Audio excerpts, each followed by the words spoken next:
오늘 하나님의 말씀은 로마서 7장에 되겠습니다. 요절 말씀으로 로마서 7장 6절 말씀 제가 한번 선포하겠습니다. 로마서 7장 6절 이제는 우리가 얽매였던 것에 대하여 죽었으므로 율법에서 벗어났으니 이러므로 우리가 영의 새로운 것으로 섬길 것이요 의문의 묵은 것으로 아니할지니라. 오늘은 로마서 7장 말씀을 통해서 성령의 새로운 방법이라는 제목으로 하나님의 말씀을 나눠보도록 하겠습니다. 바울은 로마서 5장까지 우리가 오직 예수 그리스도를 믿음으로 의롭다함을 받는다는 말씀을 전거했습니다.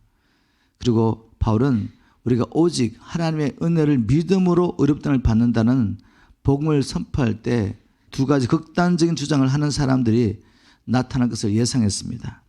첫 번째 불의 사람은 우리가 하나님의 은혜를 믿음으로 구원을 받기 때문에 죄를 지어도 구원에 문제가 없다라고 주장하는 사람들이 있을 것을 알았습니다. 이렇게 주장한 사람들을 향해 바울은 6장에서 그럴 수 없느니라 라고 단호하게 입장을 표명합니다.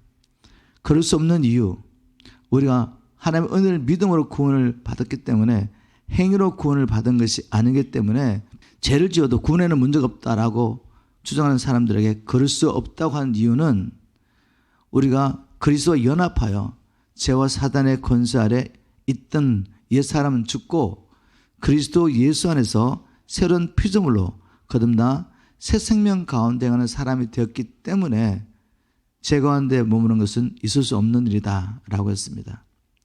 이제 두 번째 불의 사람은 어떤 사람입니까? 그들은 여전히 유대계 전통을 버리지 못하고 우리가 구원을 받기 위해서는 예수님을 그리스도로 믿을 뿐만 아니라 할례도 받고 또한 율법도 지켜야 한다고 주장하는 사람들이었습니다. 로마서 7장은 바로 이렇게 주장하는 사람들을 향한 바울의 변론입니다. 7장은 크게 세 번으로 나눌 수 있는데 첫 번째 단어는 율법과 그리스도의 관계에 대한 말씀이고 둘째 단어는 율법은 선하다라고 율법을 옹호하는 말씀이고 셋째 단어는 의문에 묵은 것으로 하나님의 섬겨라는 자들의 절망적인 상태에 대해서 증거하고 있습니다. 7장 말씀을 통해 주시는 핵심적인 메시지는 바로 6절 말씀이 나타났는데 이제부터 우리는 문자로 기록된 법에 따르는 낡은 방식으로서가 아니라 성령의 새로운 방식을 따라 하나님을 섬길 수 있게 되었습니다 라는 말씀입니다. 오늘 말씀을 통해서 이 성령의 새로운 방식으로 하나님을 섬기는 것이 무엇인지 또 우리가 예수를 믿는다고 하면서 거듭난 후에도 하나님의 성령의 능력이 아니라 우리 힘으로 하나님을 섬기러 갈 때 어떻게 좌절하게 되는지 말씀을 통해서 자신의 영적인 상태를 점검하는 시간을 갖으면 좋겠습니다. 예수 그리스도 안에 있는 우리는 이제 율법에 대해 죽은 자라고 바울은 선포합니다. 바울은 그리스도 안에 있는 우리가 이제 율법에 대해서 죽은 자인 것을 부부관계를 비유로 설명하고 있습니다. 바울은 율법은 살아있는 사람에게만 구속력이 있다고 주장하며 7장 1절에 이렇게 말합니다. 쉬운말 성경, 형제 여러분, 여러분이 율법을 잘 알고 있으니 말씀드립니다만 여러분 율법이 살아있는 사람들에게만 구속력이 있다는 사실을 알고 계십니까? 이렇게 결론부터 말한 후에 바울은 남편과 아내의 법적인 관계를 비유로 설명합니다. 2절부터 3절 예를 들어봅시다. 율법에 의하면 결혼한 여자는 남편이 살아있는 동안에는 남편에게 묶여 지내야 합니다. 그러나 남편이 죽으면 그녀는 더 이상 법적인 이유로 남편에게 얽매일 필요가 없습니다. 남편이 살아있는데도 다른 남자와 결혼한 여자는 간통죄를 짓는 것이지만 남편이 죽은 상태에서는 그 법에서 벗어나게 되는 것이므로 다른 남자와 결혼을 하더라도 간통죄가 전혀 성립되지 않습니다.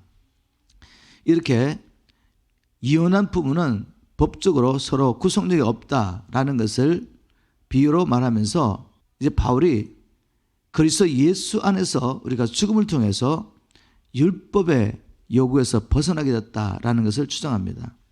로마서 7장 4절 쉬운 성경, 그러므로 형제 여러분 역시 십자가에 못 박혀 죽으신 그리스도의 몸을 통해 율법에 대해서는 죽은 자가 되었습니다. 바울은 여기서 율법과 성도들의 관계를 남편과 아내의 관계로 비유하며 설명한 것을 보게 됩니다. 예전에 우리는 율법이라는 남편 아래 살았습니다. 율법이라는 남편은 우리에게 완전 무결한 것을 요구하죠. 야고보서 2장 10절에 잘 나타나 있습니다. 누구든지 율법을 다 지키다가도 그 중에 하나를 어기면 율법 전부를 범한 것이 됩니다 라고 야고보는 말했습니다. 우리가 이런 율법을 남편을 섬기는 동안에는 아무리 노력하고 애써도 남편의 요구를 만족시킬 수가 없습니다. 그 대신 늘 정죄감과 죽음의 공포 속에 살게 됩니다. 왜냐하면 율법이라는 남편은 늘 죄의 싹슨 사망이라고 우리를 정죄하기 때문입니다. 그런데 바울은 우리가 이제 이런 율법이라는 남편으로부터 벗어났다고 선포합니다. 우리가 어떻게 율법의 속박에서 벗어날 수 있게 되었습니까? 로마서 7장 4절 다시 읽어보겠습니다.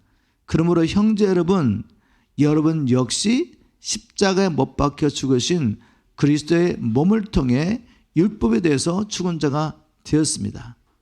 바로 우리가 십자가에 못 박히신 예수 그리스도의 몸을 통해 율법으로부터 죽은 자가 되었다라고 선포합니다. 율법에 얽매여 살던 우리가 복음을 믿음으로 통해서 예수 그리스도와 연합한 자 되어서 주님께서 십자가 못 박히실 때 우리도 그분 안에서 죽음으로 율법에 얽매이는 것으로부터 완전히 해방되게 되었습니다. 이것은 사람의 노력으로 되는 것이 아니죠. 하나님께 속한 것이고 하나님의 신비에 속한 것입니다.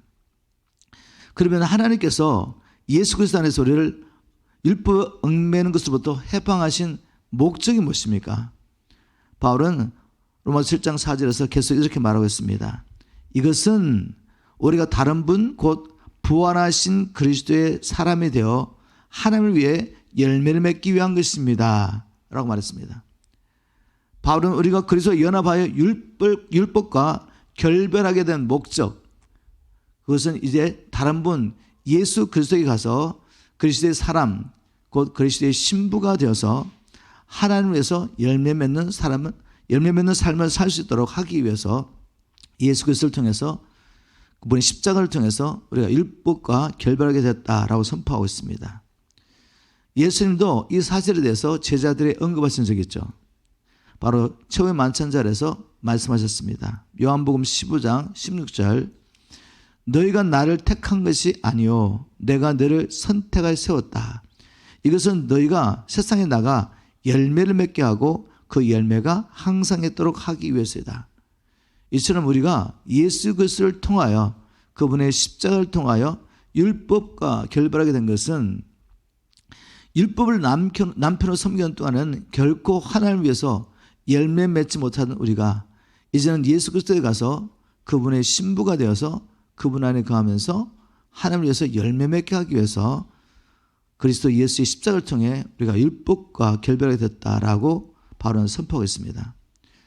그러면 하나님께서 예수 그리스도와 연합한 우리를 통해 기대하시는 열매가 무엇이겠습니까?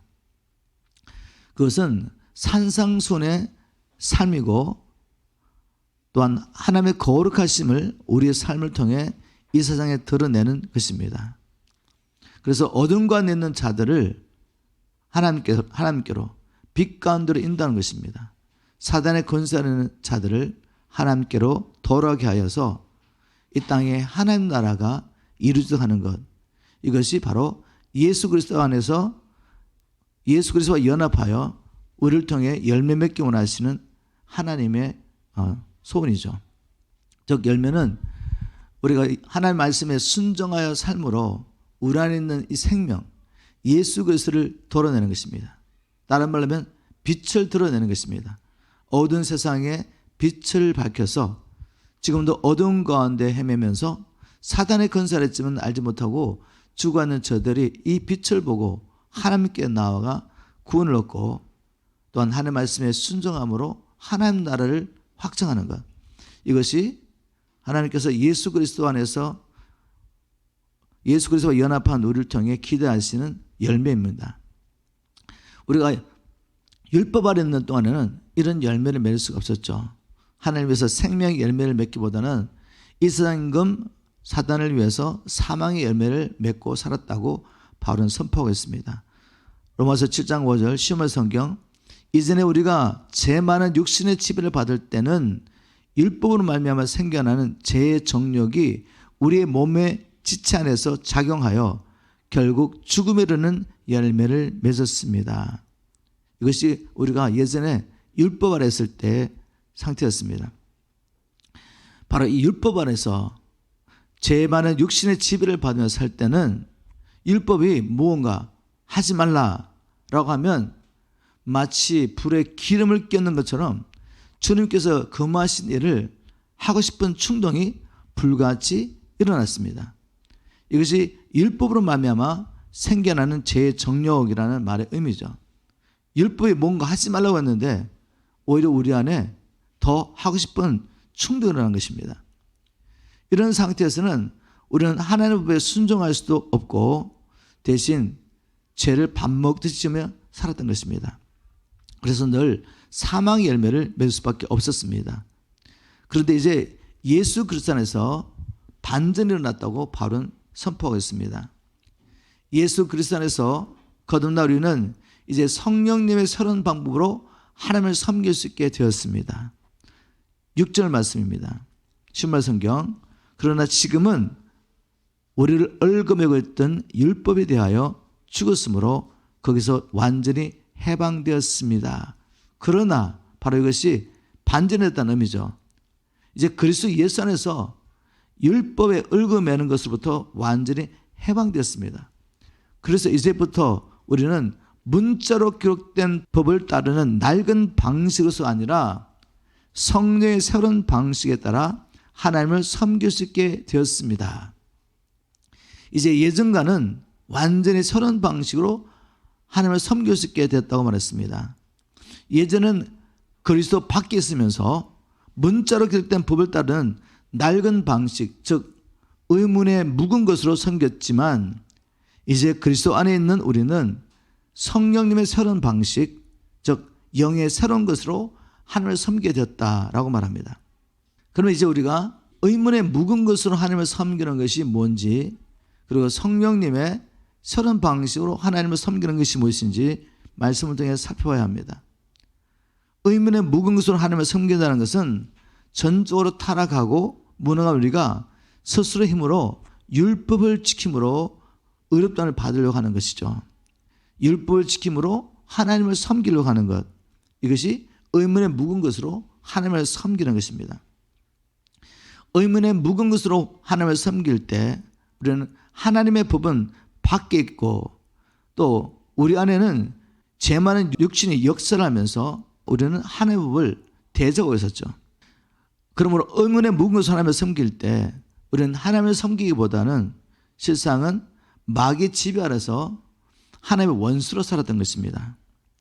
이런 우리가 이제 예수 그리스도 안에서 영의 새로운 방식으로, 즉 성령의 새로운 방식으로 하나님을 섬기게 됐는데 그 의미는 뭔가 하면 이제 말씀이 돌비에 새겨진 것이 아니라 하나님의 말씀이 우리의 마음에 새겨져서 마음에 새겨진 하나님의 말씀을 따라 살게 됐다는 것이죠.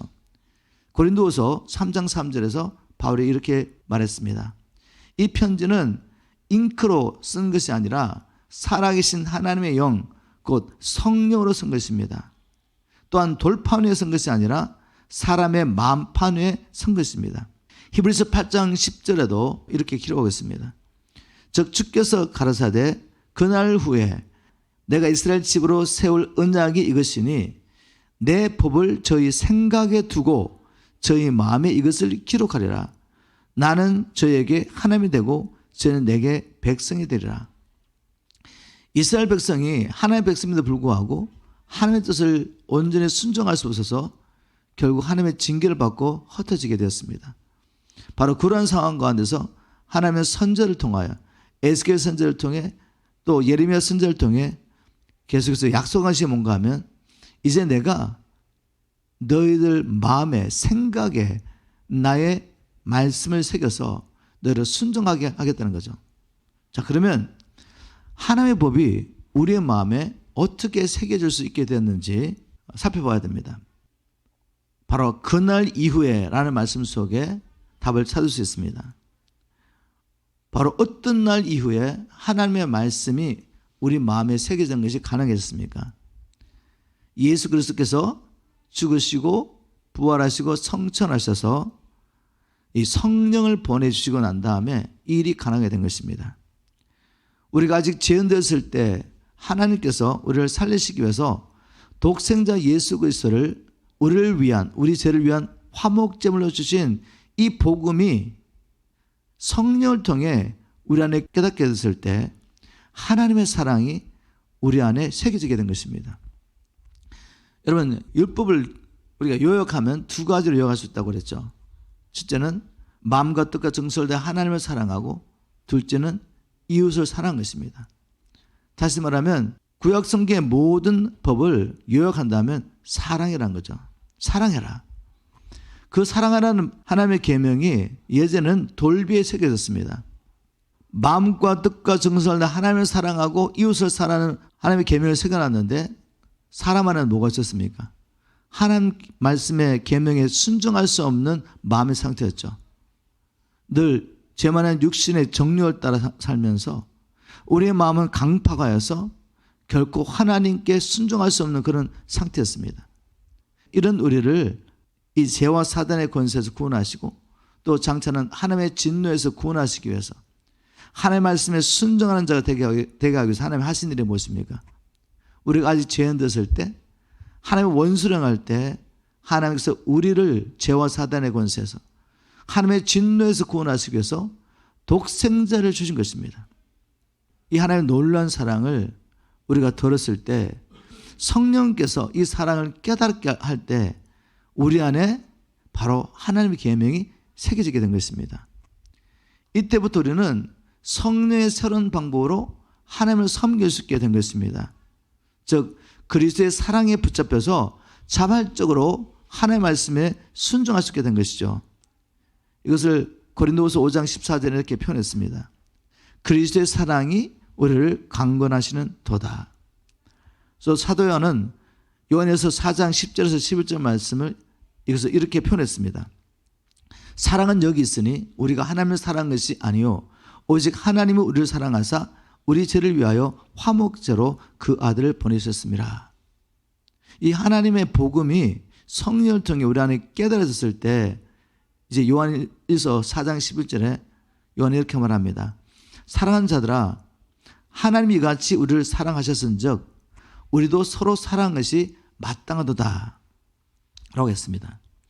이처럼 그리스도 예수 안에 있는 자들은 율법과는 결별하고 그리스도의 신부가 되어 이제는 의문의 묵은 방식이 아니라 성령의 새로운 방식으로 하나님을 섬길 수 있게 됐다고 바울은 선포합니다. 자, 여기까지 바울의 말을 듣고 있는 사람은 이제 이렇게 반박할 수밖에 없습니다. 당신 말대로 하면 율법은 우리 안에 죄의 욕망을 일으키고 결국에는 우리를 죽게 만드는 것이니 율법은 악한 것이 아닙니까? 율법은 죄가 아닙니까? 라고 말할 수 있습니다. 자, 이런 반론에 대해서 바울은 로마서 7장 7절부터 11절 말씀을 통해서 율법은 선한 것입니다 라고 율법을 옹호합니다. 하나님께서 율법을 주신 의도가 무엇입니까? 바울은 자신의 말을 듣고 율법에 대해 오해를 할 사람이 있을 것을 짐작하고 7절에 이렇게 말합니다. 그런즉 우리가 무슨 말을 하려? 율법이 죄냐? 그럴 수 없느니라. 율법으로 말미암지 않고는 내가 죄를 알지 못하였으니 곧 율법이 탐내지 말라 하지 않았다면 내가 탐심을 알지 못하였으리라. 하나님께서 율법을 주신 목적은 율법을 통해 죄를 드러내게 하기 위함이다 라고 말합니다. 율법은 우리를 의롭게 할 수도 없고 또 우리로 하여금 거룩하게 살게 할 수도 없습니다. 율법은 단지 우리가 죄인인 것을 드러낼 뿐입니다. 율법은 마치 거울처럼 우리의 죄된 모습을 보게 하기 위해서 주신 것입니다. 우리 얼굴에 석탄가루가 묻어 있어도 거울이 없으면 볼 수 없는 것처럼 율법을 거울 삼아 우리 자신, 나 자신을 보지 않으면 내가 얼마나 죄인인 것을 알 수가 없습니다. 바로 이렇게 우리가 죄인인 것을 덜어내기 위해서 하나님이 율법을 주셨는데, 그런데 우리의 원수인 사단은 하나님께 주신 이 선한 율법을 악용했던 것입니다. 8절에 바로 이것을 고발하고 있습니다. 그러나 죄가 기회를 타서 계명으로 말미암아 내 속에서 각양 탐심을 이룬다니 이는 법이 없으면 죄가 죽은 것임이니라. 자, 법이 없으면 죄가 죽은 것임이니라 라고 말했는데, 바울은 죄뿐만 아니라 은혜를 의인하였습니다. 그러므로 우리는 죄는 사단으로, 그리고 은혜는 예수 그리스도로 바꿔 사용해도 문맥에는 아무런 문제가 없습니다. 바울은 죄가 기회를 타서 라고 했는데, 사단은 항상 우리를 넘어뜨리려고 기회를 보고 있다는 것을 알 수 있습니다. 사단은 첫사람 아담도 넘어뜨리려고 기회를 엿보고 있었죠. 사단은 무엇을 통해 기회를 얻고 아담에게서 꺼내서 아담을 넘어뜨렸습니까? 다른 것이 아니라 이 선악과를 먹는다는 정령죽이라는 하나님의 계명을 통해서 기회를 얻었던 것입니다. 하나님께서 아담에게 계명을 주신 걸 보고 그 계명을 악용해서 사단은 아담으로 하여금 죄를 짓게 했습니다. 사단은 아담에게 접근해서 하나님께서 금하신 것을 부각시킵니다. 그래서 아담 안에 선악과를 따먹고 싶은 충동을 일으켰던 거죠. 이것이 바울이 말한 사단의 기회를 타서 계명을 통해 내 속에 각양 탐심을 이루었다는 말의 의미입니다. 그러므로 하나님이 주신 금령, 즉 먹지 말라고 금지하신 명령이 없었다면 사단은 아담을 유혹할 근거를 찾지 못할 것이고, 그러므로 아담은 죄를 짓는 데 없을 것입니다. 바로 이것이 이는 법이 없으면 죄가 죽은 것입니다 라는 말이죠. 즉 계명이 없다면 죄를 짓는 일도 없다는 말이죠. 그러면 이제 이렇게 말할 사람이 있다는 거죠. 바울이 생각하기에 하나님께서 계명을 주지 않았다면 사단이 아담을 유혹할 근거도 얻지 못했을 것이고, 그러므로 아담이 죄를 짓지도 않을 것이니 그러면 율법이 악한 것이 아닙니까? 라고 말할 사람이 있다는 것이죠. 이렇게 생각하는 사람들에게 바울은 이렇게 답변을 하고 있습니다. 11절 12절 제가 기회를 타서 율법으로 말미암아 나를 속이고 그것으로 나를 죽였는지라 이러보건대 율법도 거룩하며 계명도 의로우며 선하도다. 다시 말해서 바울은 이렇게 추정합니다. 하나님이 주신 율법에는 문제가 없다. 하나님이 주신 율법이나 계명은 의롭고 선한 것이다. 그러므로 사단이 선하고 의로운 계명을 악용하여서 연약한 인간을 깨어서 죄에 빠지겠다고 해서 의롭고 선한 계명이 악하다고 말할 수는 없는 거다라고 말한 거죠. 여러분 이해가 가십니까? 하나님의 계명은 선하고 의로운 것입니다. 하나님께서 아담에게 계명을 주신 목적은 그 계명이 있어야지 아담이 하나님의 통치를 받고 하나님의 나라가 이 땅에 이룰 수 있는 것입니다.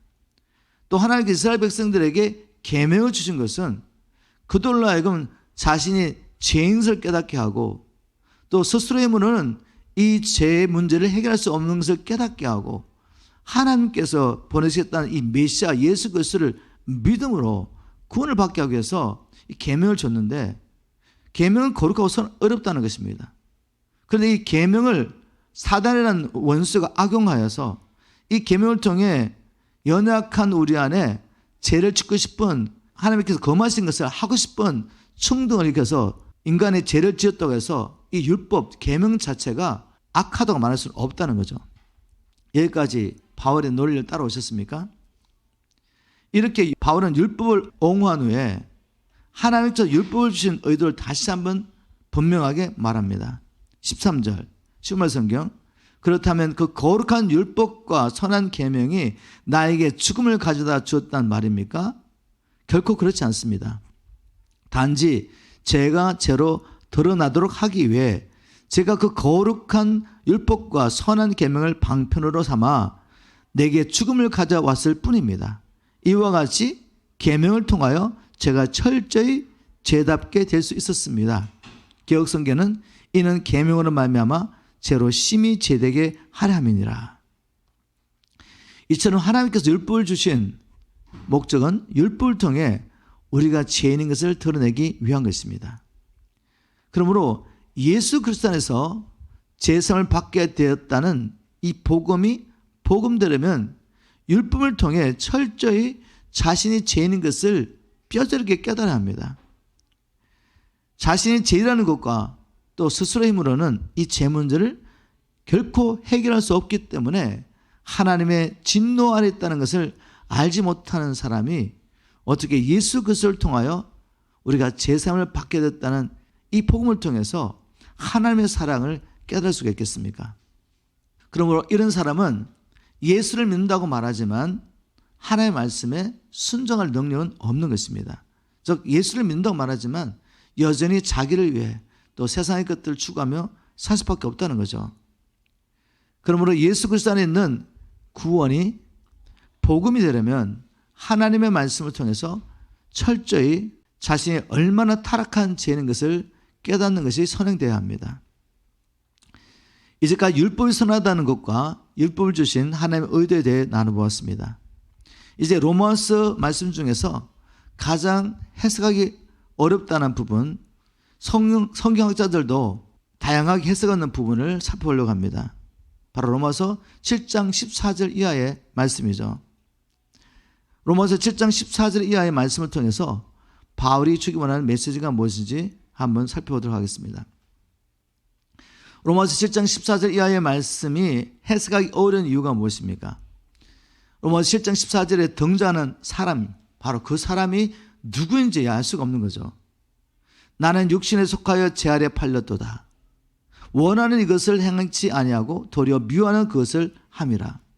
오라 나는 공고한 사람이로다 라고 부르짖는 이 사람이 도대체 누구인지 분명하게 알 수가 없습니다.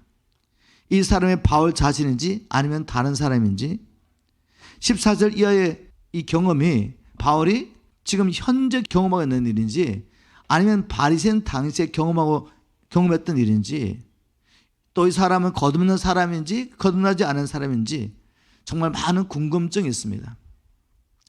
그래서 이 본문에 등장하는 이 사람이 누군지 알 수 없기 때문에 이 7장 말씀을 해석하기가 너무 어려운 것이죠. 그러나 이러한 궁금증이 있음에도 불구하고 바울이 7장 14절 이하의 말씀을 통해 우리에게 주기 원하는 핵심 메시지가 무엇인지 분별하면 이 난해한 본문 말씀도 풀 수가 있습니다. 또 곁으로 가지 않고 바울이 이 말씀을 통해 우리에게 주기 원하는 메시지를 우리가 발견할 수 있습니다.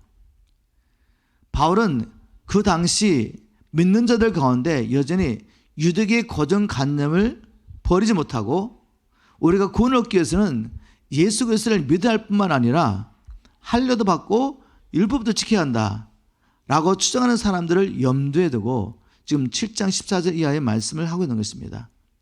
우리가 성경을 연구해 보면 심지어 예루살렘에 있던 사도들까지도 유대계의 전통을 버리지 못하고 예수를 믿음으로 성령을 받고 난 후에도 어떻게 했습니까?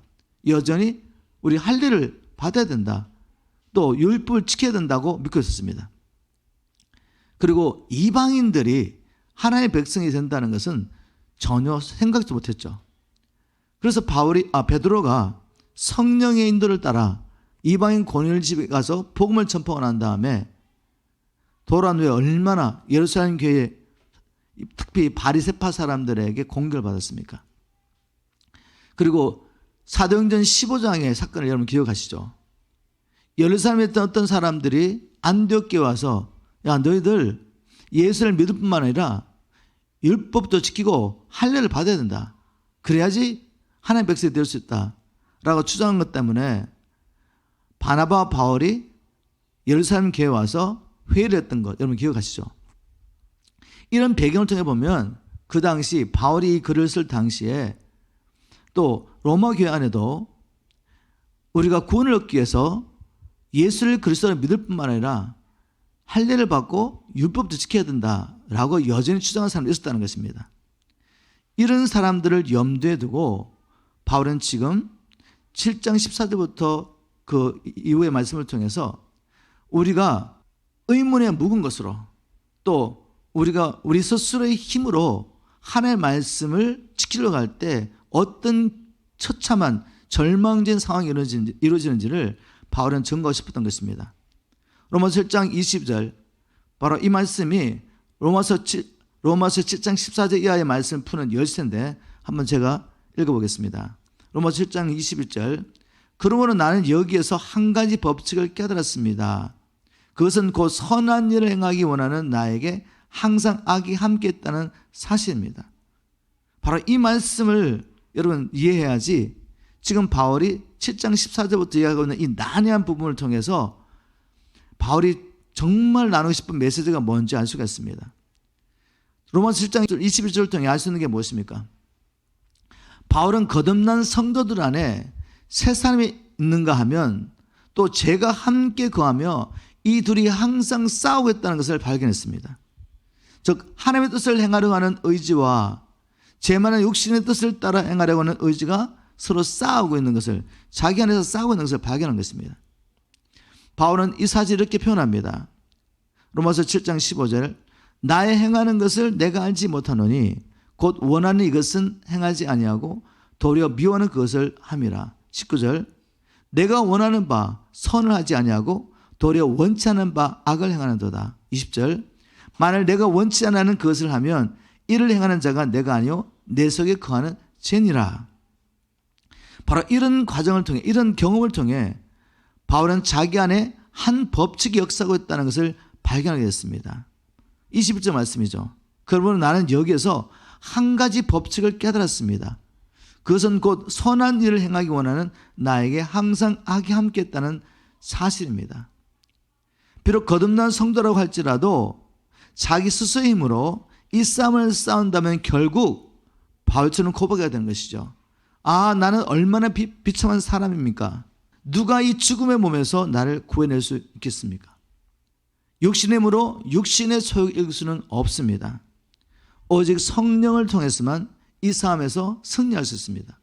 그래서 바울은 우리 주 예수 그리스도로 말미암아 하나님께 감사하려다라고 고백합니다. 자, 그런데 문제는 어떤 사람들은 이 말씀을 오해하여 이렇게 해석합니다. 우리가 마음으로 원으로 돼 우리 육신이 연약하여 우리는 하나님의 말씀에 순종할 수 없습니다. 이렇게 우리는 연약하여 죄를 지을 수밖에 없는 존재지만 예수 그리스도 안에서 죄 용서를 받고 구원을 얻게 되었습니다 라고 이 말씀을 해석합니다. 이렇게 해석하면서 계속해서 죄 가운데 머무는 것을 정당한다면 바울이 6장에서 말했던 것, 즉 그런즉 우리가 무슨 말을 하려? 은혜를 더하게 하려고 죄에 거하겠느냐? 그럴 수 없느니라. 죄에 대하여 죽은 우리가 어찌 그 가운데 살리오라고 바울이 6장에서 말한 것을 정면으로 충돌하게 됩니다. 자, 이 말씀을 바울의 의도를 따라 해석하면 이런 것입니다. 다시 좀 설명하면 바울은 자기 안에 새 사람의 의지가 있는가 하면 여전히 우리 안에 역사하는 죄로 말미암아 하나님의 뜻을 대적하는 의지가 있는 것을 발견하게 됐죠. 이 싸움 가운데서 바울은 자기 스스로의 힘으로 이걸 이겨보려고 몸을 쳤던 것입니다. 근데 결국 어떤 결과가 나왔습니까? 오라 나는 공고한 사람이로라. 누가 이 사망의 몸에서 나를 건져내려라고 부르실 수밖에 없었던 거죠. 그렇게 부짓는 가정 가운데 발견한 게 무엇입니까? 우리 주 예수 그리스도를 통해 나를 구원해 주신 하나님께 감사라고 고백한 이 말씀 속에서 우리가 이 죄와의 싸움에서 승리할 수 있는 비결을 바울이 우리에게 알려준 것입니다. 죄와의 싸움에서 승리할 수 있는 비결은 우리 주 예수 그리스도 안에 있는 이 구원을 통했습니다. 예수 그리스도 안에 있는 이 구원은 죄인인 우리를 의롭다고 인정해주고 장차 하나님의 진노에서 우리를 구원해 주는 것뿐만 아니라 이 세상에 사는 동안에 죄를 이기고 하나님의 뜻을 따라 살 수 있게 하는 것까지 포함되었다는 것입니다. 이 구원에는 우리가 이 땅에 사는 동안에 주님의 뜻을 행할 수 있는 능력까지 보장된 것입니다.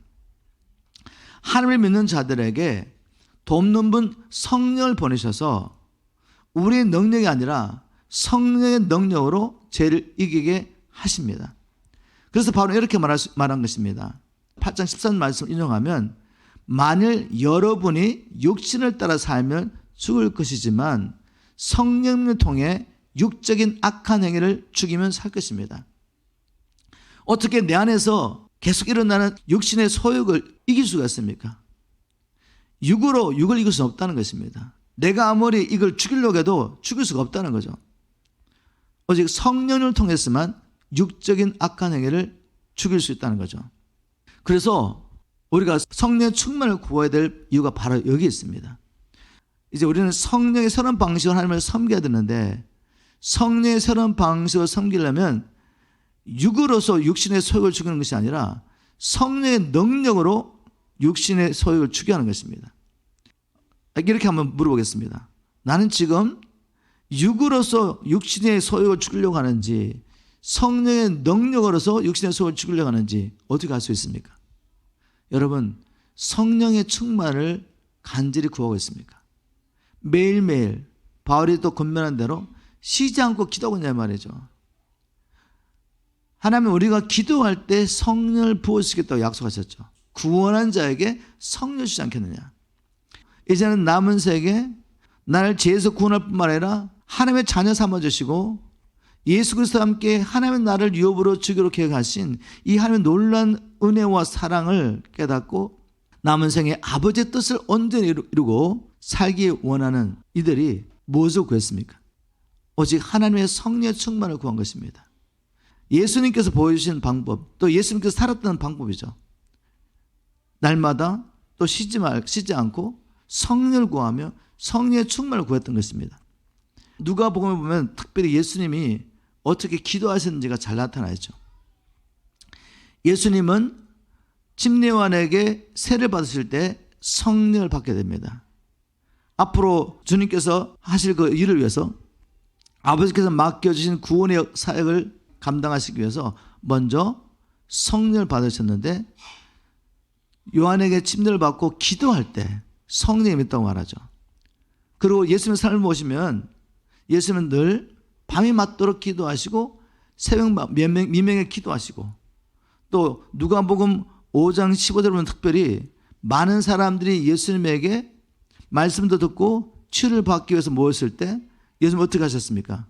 한적한 곳에 가셔서 따로 기도하셨던 거죠. 왜?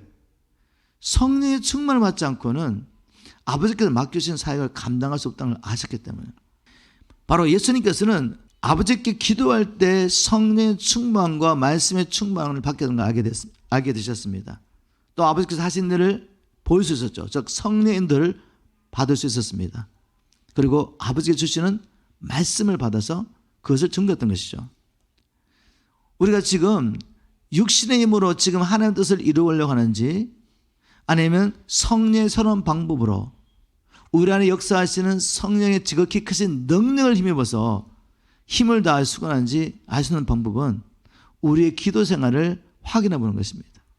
나는 얼마나 주님의 도움이 없이는 살 수 없다는 걸 깨닫고 성령의 충만을 위해서, 성령의 도우심을 받기 위해서 하나님의 은혜를 사모하며 기도했는지, 무시로 정말 주님을 의지하고 있는지 이걸 보면 알 수가 있죠. 말씀을 읽겠습니다. 우리는 예수 그리스도와의 연합을 통해서 율법과 결별하고 이제는 예수 그리스도의 사람, 예수 그리스도의 신부가 되었습니다. 하나님께서 이렇게 그리스도 예수 안에서 우리에게 새로운 신분, 새로운 생명을 주신 이유는 우리로 하여금 이제는 하나님을 위해서 풍성한 열매를 맺게 하기 위함이었던 것이죠. 그런데 하나님을 위해서 열매 맺는 일이 예수를 믿고 거듭났다고 해서 자동적으로 되는 것이 아니라는 것입니다.